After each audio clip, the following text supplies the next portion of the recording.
पाकिस्तान में जमहूरी तरीके से मुंतखब सिविलियन हुकूमत है। अमरीका और पाकिस्तान के दरमियान सिक्योरिटी और मईशत समेत मुख्तलिफ शोबों में ताउन जारी है। पाकिस्तान से अफगान अवाम के मुस्तकबिल, खित्ते में सिक्योरिटी सूरत हाल और चैलेंजेस पर मुस्तकिल बात होती है। तर्जुमान अमरीकी महकमा खारजा का बयान। फॉरेन फंडिंग केस में इमरान खान समेत 11 अफराद के खिलाफ मुकदमा दर्ज। FIA का फॉरेन एक्सचेंज एक्ट की खिलाफ वर्जी का इल्जाम।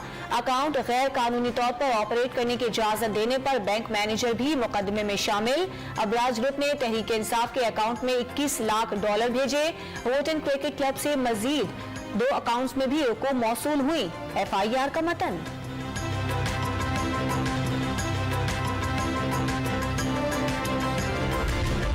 हुकूमत ने PTI के मार्च से निपटने के लिए 41 करोड़ रुपए की मंजूरी दे दी। रियासत को किसी ग्रोह या मुसल्लह जत्थे के हाथों यरगमाल नहीं बनने देंगे।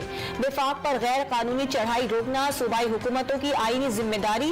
विफाकी हुकूमत ने चारों सूबों के पुलिस सरबराहों और चीफ सेक्रेटरीज को कानून की पासदारी की हिदायत कर दी।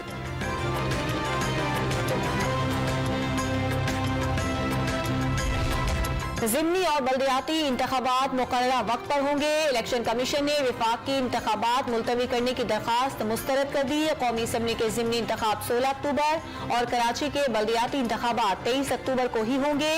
NA 45 कुरम में अमन व अमान के बाइस इलेक्शन नहीं होगा। अमरीका ने तेल की पैदावार में कमी पर सऊदी अरब को नताइज भुगतने की धमकी दे दी। OPEC प्लस ने आइंदा माह से तेल की पैदावार में यौमिया 20 लाख कटौती का ऐलान किया है।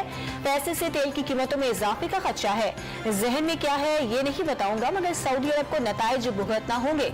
अमरीकी सदर जो बाइडन की मीडिया से गुफ्तगू।